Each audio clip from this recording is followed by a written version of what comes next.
Ви упатувам голем поздрав и ве поканувам и денеска да бидете со Фактор здравје, темата, гостинот и можноста заедно да комуницираме. Новите работи ќе бидат карактеристики на оваа емисија и затоа во контекст на темата предлагам првата доза на информации да ги слушнете во рубриката Истражувањата докажаа.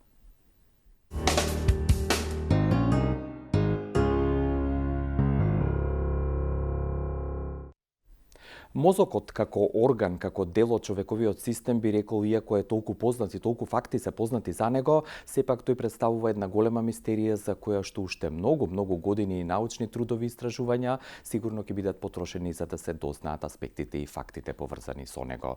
Така и денеска во рубриката Истражувањата докажаа, која што директно е поврзана со темата за која што денеска ќе зборуваме, а е насловена анксиозност и депресија. Станува збор за двете најчести ментални пореметувања или нарушувања кај човекот, пореметувања кои што за жал се почести кај женскиот пол како инциденца или честота, и она што е важно и го имаме како статистички податок е фактот дека во Соединетите Американски држави анксиозноста е присутна кај околу 18% од популацијата, наспроти депресијата која што е присутна кај околу 16% од жителите на оваа држава. Она што ги зближува или ги разграничува овие две ментални нарушувања се фактите за кои што денеска ќе зборуваме и соодветно ќе ви дадеме аспекти кога и како требате да побарате терапевски или помош од стручно лице.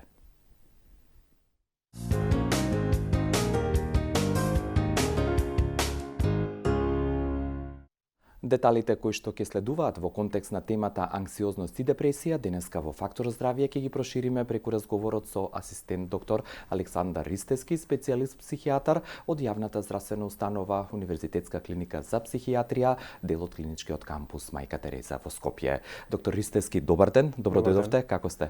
Фала, благодарам на прашањето, благодарам што ми давате можност да учествувам во вашата ценета емисија.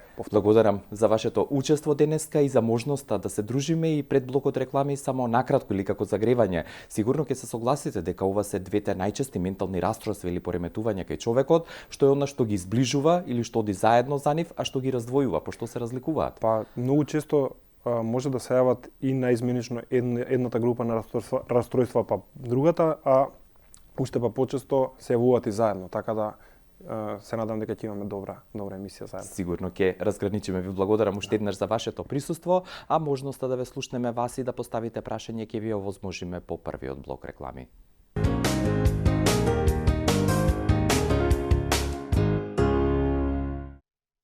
Со оглед на актуелноста на темата, предлагам од овој момент, доколку имате интерес, слободно да ни се јавите на 6091-924 и 6091-925.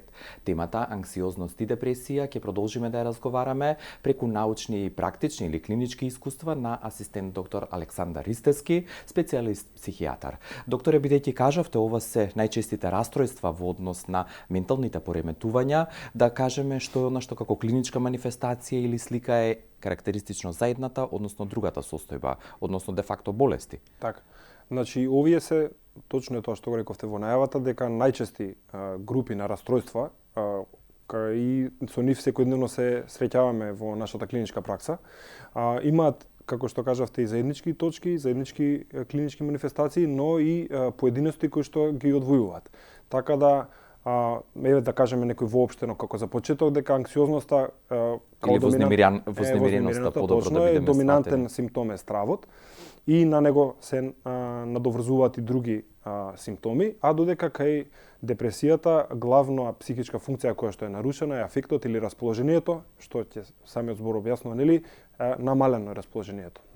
Она што е важно, кажав дека средновечните жени се можеби најафектирани или погодени во однос на анксиозноста, наспроти популацијата некаде по литературата и статистичките податоци од 80 до 25 години, која што е карактеристична за депресијата. Да. Може ли да зборуваме дека овие две ментални нарушувања се на некој начин хендикеп за овие лица, што ги точно. попречува во секојдневното функционирање? Точно. Доколку не се третираат адекватно, тие делуваат многу оневозможуваат, нели, секојдневното функционирање како во социјалните релации, така на работното место, на факултет, се разбира во зависност од возраста на човекот кога се задобива со овие состојби. Точно рековте дека во тие возрастни групи е пикот, односно најголема инциденцата на појава на овие расстройства, но за жал се јавуваат преку целиот живот. Така да и во детската популација се јавуваат овие состојби и во поодминати години, во позрели да кажеме. Така да навистина ги засега сите возрастни групи, а за жал 2:1 е односот на женската популација по сензитивна и по засегната од ова. Да. Вие како психијатри, како специјалисти трагате по причините секогаш кога имате пациент или некој кој што има некое ментално расстройство, дали тоа значи кога ја споменавте детската возраст дека овие две состојби или расстройства се детерминирани или една од причините е токму генетската предиспозиција? Да, генетска предиспозиција, меѓутоа знаете, генетски не се наследуваат нашите болести праволиниски како некои други состојби во медицината, а кај нас точно се наследува предиспозицијата. И како што знаеме сите, првите 5 години се клучни во развојот. Сега јас тоа е по апел да поканите детски психијатар во некоја од наредните емисии па да ви објасни малку подобро, но првите 5 години се клучни и тогашните трауми и некакви неубави случувања секако дека носат последици во подоцнежната возраст и се некој предиктор дека се зголемува веројатноста да некој од Но не по праволиниски како што рековте. Точно. Се зголемува само веројатноста да се појави некој од овие две расстройства. Да, кои се останатите причини од вашето клиничко и научно искуство? Така е. На таа генетска предиспозиција, како што рековме, психолошки трауми во текот на тој развој, надворешни случувања, некакви пропратни биолошки состојби, да речеме соматски, кои што засега телото, заради тоа што секој пат, секој пат, некоја тешка соматска болест оди рака под рака и со психолошко страдање, нели, како резултат на таа состојба. Значи како последица и индивидуално, но и како секундарна, да речем, болест може да се појави. Коморбидно, нели така се вели медицински, али заедничко паралелно јавување и на психолошките потешкоти и на телесните потешкоти. Да, имаме веќе некого на линија да го слушнеме. Добар ден. Ало, добар ден. Господјата од Крива Паланка. Да, господине Илија, јас се како сте? Ова претпладне? Да, вас и докторот, убаво сте. Благодарам. Вака да ви кажем, со душа чекам да помине вашата емисија, зашто многу сум благодарна од сите гости што ги дове во вашето студио, а како водител си ми прекрасен. Благодарам. И сакам да ве гледам и да се јавим и да прашам нешто. Мислим, незгодно ми е секој ден, али кога имам нешто да кажем, увек се јавим. Барем еднаш во неделата да не поздравите. Да, така, Илија. Вака сакам да го прашам докторот. Имам една на сестра ми, девојченце, сега на факултете, и многу ги грицка ноктите. Нели, ноктите увек така сите му викамо дека тој не е хигиенски, не е убаво, ма нон-стоп ги грицка. И сега нели овие што прават вештачки нокти, од една страна скапо е, ама од друга страна што викат свако зло за добро, нели направат го тие вештачки нокти и да не може да ги грицка. И ја викам како ви се свиди, викам да даете толку пари, нели 400-500 денара, ние тој напред не сме знале као деца, само обична акција. И сега го прават само да не ги грицка. И сакам да кажем дали е тој депресија, дали е нешто страшно, не е убаво, нон-стоп ги грицка ноктите. Да. Поздрав до докторот и до вас и се слушаме сега. Да, се слушаме, повторно да ни се јавите, имајте убав ден. Доктор, имаме уште едно јавување да го вклучиме. Добар ден. Дали ме слушате? Добар ден. Да, добро дојдовте и вие. Кој е вашето прашање? Имам прашање до докторот. Добро. Дали после абстиненцијата од зависностите се јавува депресија?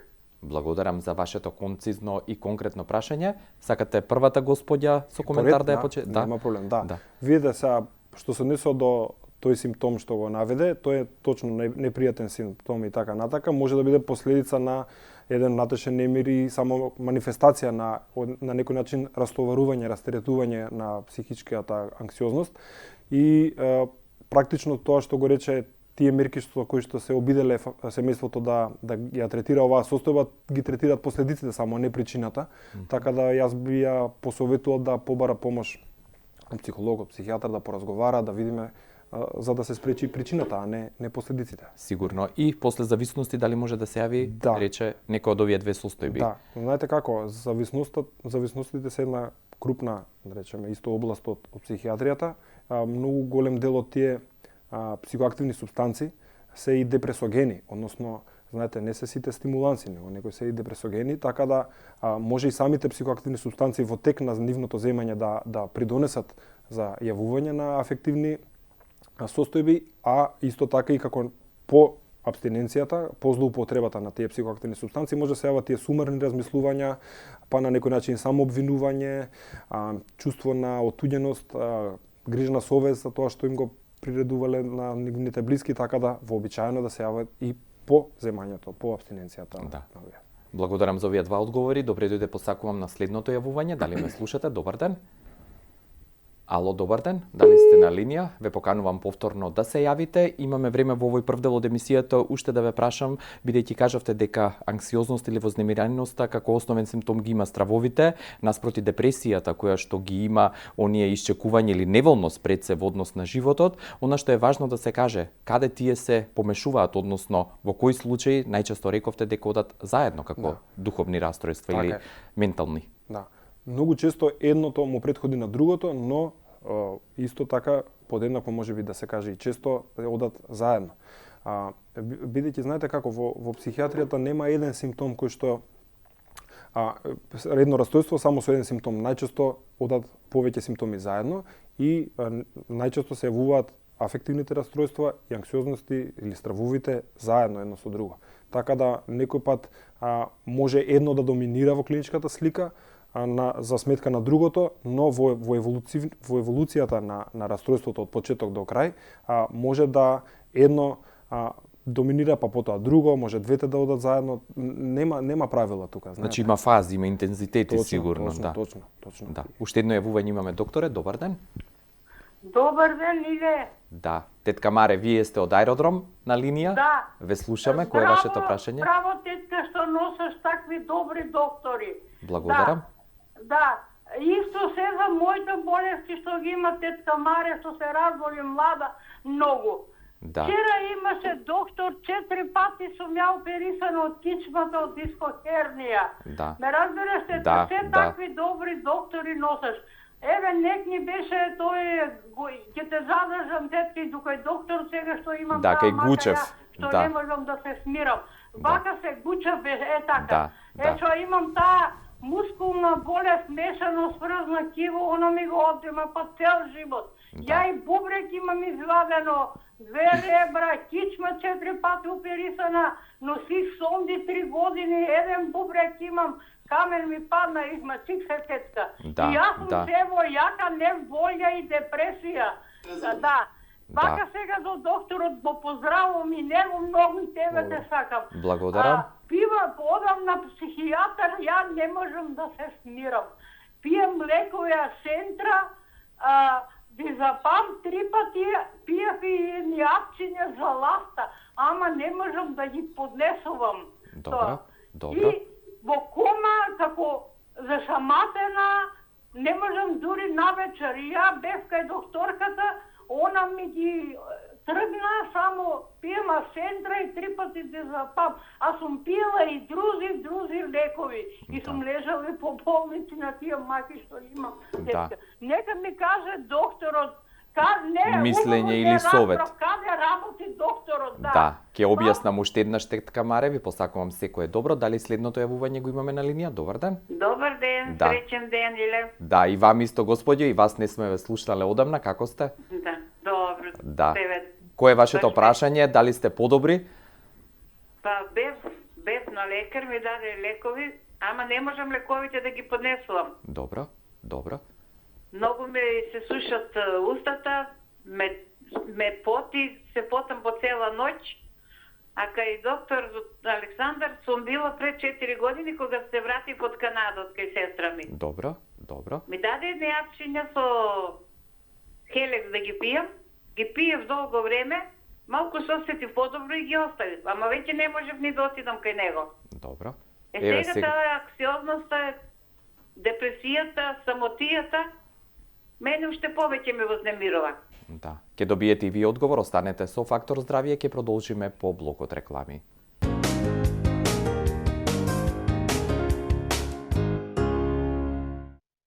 Едно од прашањата на претходните гледачки беше и тоа каде може да го најде докторот, и за сите вас да повторам дека асистент доктор Александар Ристевски, специјалист психијатар, ви стои на располагање во јавната здравствена установа Универзитетска клиника за психијатрија, дел од клиничкиот кампус Мајка Тереза во Скопје. Ве очекуваме во продолжение со ваши јавувања во контекст на темата анксиозност и депресија, а доктор Ристевски коментар за двете господи што се јавија претходно. Видете, првата пациентка праша околу комбинацијата на лекови и така натака. Јас би можел вака општо да кажам дека нема добар и лош лек. туку адекватно даден лек во адекватна доза за поедина состојба, а бидејќи се работи за пациентка која што покрај психолошките потешкоти има и соматски, како што кажа, неколкократно операции и така натака, јас бија коморбидитети што се вика стручно. Така, јас бија повикал да дојде и да поразговараме, да видиме може би треба да се направи корекција на терапија, корекција на постоечкиот лек и така натаму. А за втората пациентка со која што сме се виделе пред неколку години, истото бија поканали таа да дојде на преглед, па да поразговараме, да видиме дали ќе треба истиот лек, некој друг лек и така. Да, загубата бидејќи има на најтесното семејство или претходната господја што рече дека има многу болести кои што ги ставаат на некој начин во депресија, дури во можеби и суицидални идеи или обиди за самоубиство, исто така се карактеристика на депресијата како ментално нарушување. Доколку земе таа состојба замав сигурно и се продлабочи, секако дека на тие негативни мисли се уват и идеи дека веќе не вреди да се живее, дека не гледаат излез од својата состојба и едноставно единствен излез гледаат во тоа. Како тогаш помагате при надминување на овие две состојби адекватно со дијагнозата да се порекне, односно потврди? Па правиме проценка на состојбата и правиме тераписки план, односно со какви се мерки ќе ги третираме пациентите, доколку се работи за некоја по површинска состојба, по-реактивна и така, тогаш се одлучуваме на покрај советување, психотерапија и медикаментозна терапија со адекватни лекови, а доколку се јави таква суицидалност и една длабока депресивна состојба, предлагаме и хоспитализација, односно хоспитално третирање на овие состојби. Пред моето следно прашање имаме повторно некого на линија. Добар ден. Добар ден. Одлично ве слушаме. Видите што, јас сум свесна дека имам анксиозност, али не депресија. Зашто е тоа? Затоа што имав фамилиарни, мислам, домашни проблеми, имав дискусхернија и од самата таа дискусхернија не можев да одам и сега сум зависник од мажот ми. Значи он да ме носи, да се држам за ранецот и да одам на семафори. Ја порано се јавува писа за ова депресија, за ова анксиозност на тоа. И видите што, пијам, посети пеќе на крај не може да издржам, не дека имам депресија, се навикнам на тој живот, да одам со него дома, да се движам, да работам на тоа и отидов на психијатар и ми порача пароксетин да пијам 6 месеци по 10 милиграма после јавење на тоа. И сега не можам никако да се ослободам, не би ми викаат сама да одам на тоа, не можам, па нарочно надвор, не иду обзир на семафор, кучиња ме да ме лајат на тоа. Тоа ми сам не фамилиарно, него тоа имав проблеми со синот и се уште ги имам тие проблеми и тоа се повеќе ми се зголеми таа анксиозност и се потам не знам дека не е од апчињата, знам дека од кишмата што е, али Да, благодарам за вашиот коментар и прашање. Докторе, чинам дека имаме уште едно јавување. Добар ден. Добар ден. Да, господјо, зборувајте слободно. Докторот. Поздрав и до вас, благодарам. Би сакала да го прашам докторот во смисол на лекувањето, колку долго трае тоа и може ли се со прекини, колку време тоа прекини можеш да ги правиш, да намалуваш дозите. После или можност да се врати повторно ако терапијата ја прекинеш извесен период да си добар, па повторно што се случува тогаш кога повторно ќе те завладее таа депресија и тој очај, да кажеме, малку повеќе околу терапијата, функцијата на терапијата и како со неа. Да, благодарам. Токму пријатен ден беше она на што сакаме да дадеме акцент во продолжение. Само кратко за господјата со стравовите што рече. Да. Кој е вашиот коментар?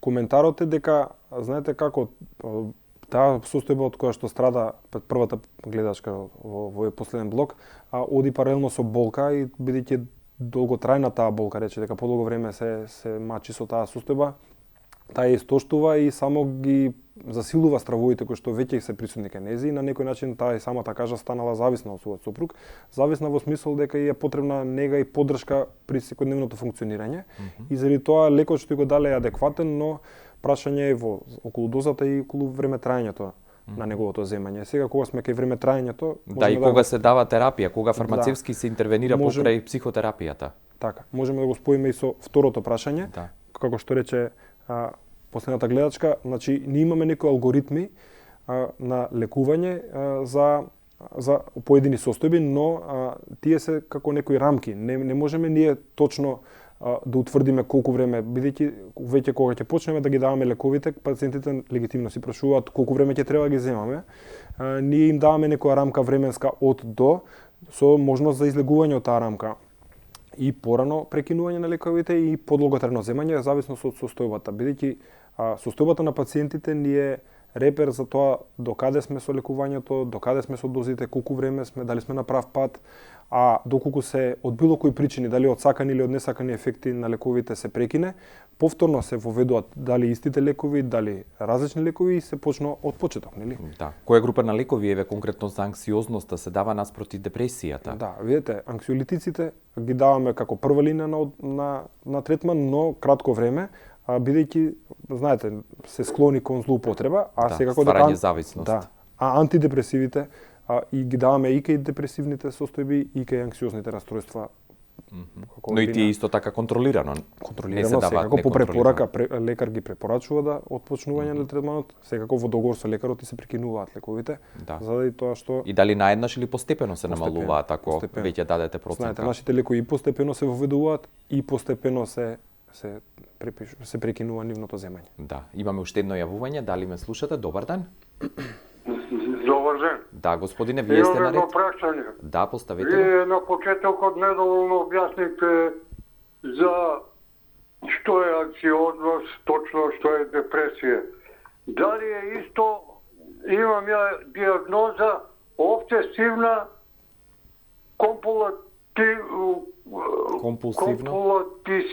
компулсивно расстройство. Да. Силност. Да. Добро, ќе добиете одговор. Благодарам за интересот. Дали следното јавување на линија? Добар ден. Добро, штом нема, очекуваме во продолжение. Кој е вашиот коментар? Уште еднаш еве да објасните кратко што е анксиозност, што е депресија. Да. Нели сакаме да вклучиме што повеќе гледачи за да допреме и повеќе допреме од темите, нели, од и тоа е една благородна улога на оваа емисија за да им да се приближиме кон гледачите, да им покажеме каде да побараат помош, да им се понудиме како помош и така натака. Значи, пациентот што праша, ако боледува навистина од тоа расстройство, тоа спаѓа во последната класификација што е актуелна со која што работиме во анксиозните расстройства, но во новите класификации кои што ќе бидат од 2021, МКБ-11, бидејќи се чести, специфични по своето јавување обсесивно-компулсивните расстройства, тие се издвоени и веќе се засебни како една нозолошка единица обсесивно-компулсивни расстройства и слични на нив, на кои што сега не би го ширил разговорот. Во некоја следна прилика, да.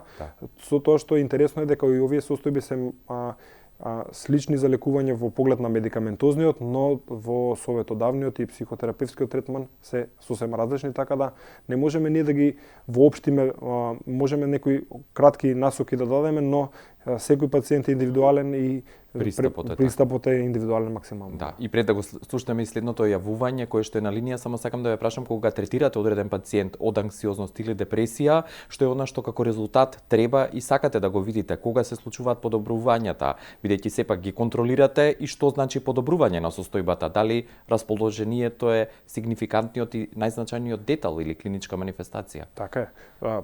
Прво и се проречуваат тие напади ако се работи за некоја состојба која што така се манифестира во напади и се проречуваат и се намалува нивниот интензитет, а доколку се работи за афективно некое расстройство, односно депресија, се покачува расположението и тоа оди лекувањето кај нас е процес, знаете, не е една интервенција и затоа пожелно е да доаѓаат пациентите на контроли, фреквенцијата ја договараме секако во договор со нив. Индивидуално, да. Да, и ги чекаме резултатите заедно. Многу често интересен има еден феномен, пациентите велат моето подобрување го гледам преку очите на другите луѓе, односно другите луѓе ми соопштуваат и ја забележуваат промената кај мене. Да.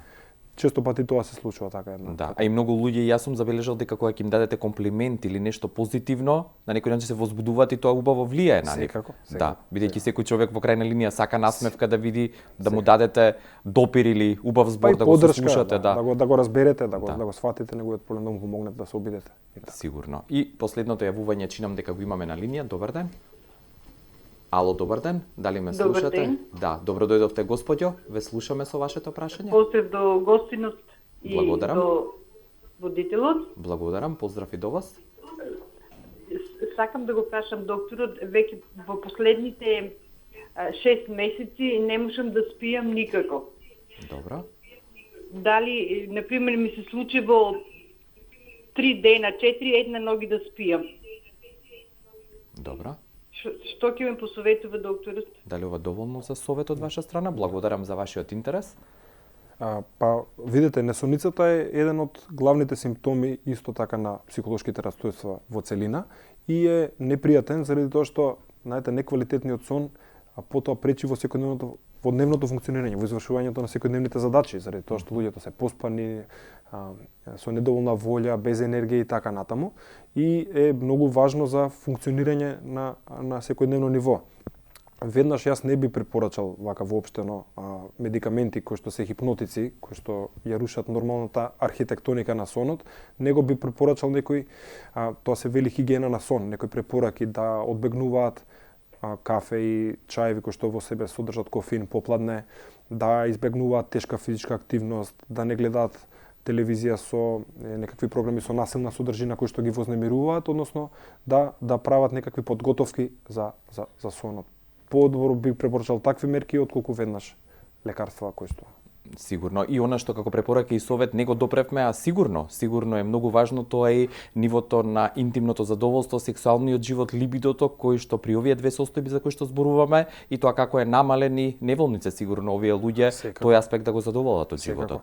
Знаете, нашите состојби, овие што ги загаднавме малку, одат и често со ниска самодоверба, со намален интерес, со незаинтересираност за сите активности, меѓу другото и за сексуалните секако. Да, бидејќи покрај сонот кажавте дека тоа е еден од столбовите за здравје и за благосостојба на целиот организам, како соматски, така и психолошки. И пред да ви се заблагодарам, дали може би остана нешто што би сакале како апел, како совет дополнително да го додадете или препорака од ваша страна?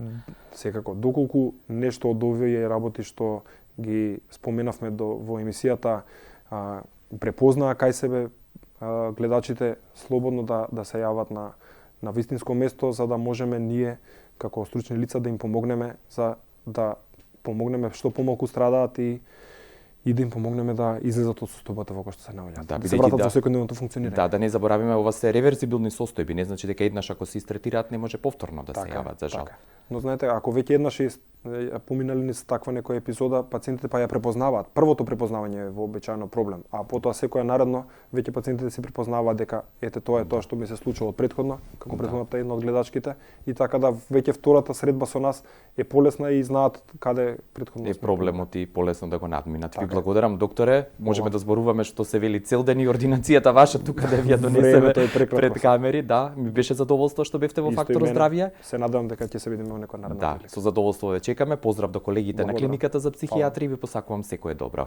Благодарам уште еднаш. Потсетувам дека асистент доктор Александар Ристевски, специјалист психијатар, ви стои на располагање и можете да закажете термин во јавната здравствена установа Универзитетска клиника за психијатрија, дел од клиничкиот кампус Мајка Тереза во Скопје. Ви благодарам за вашето внимание и соработка и поздрав до утре. Пријатно.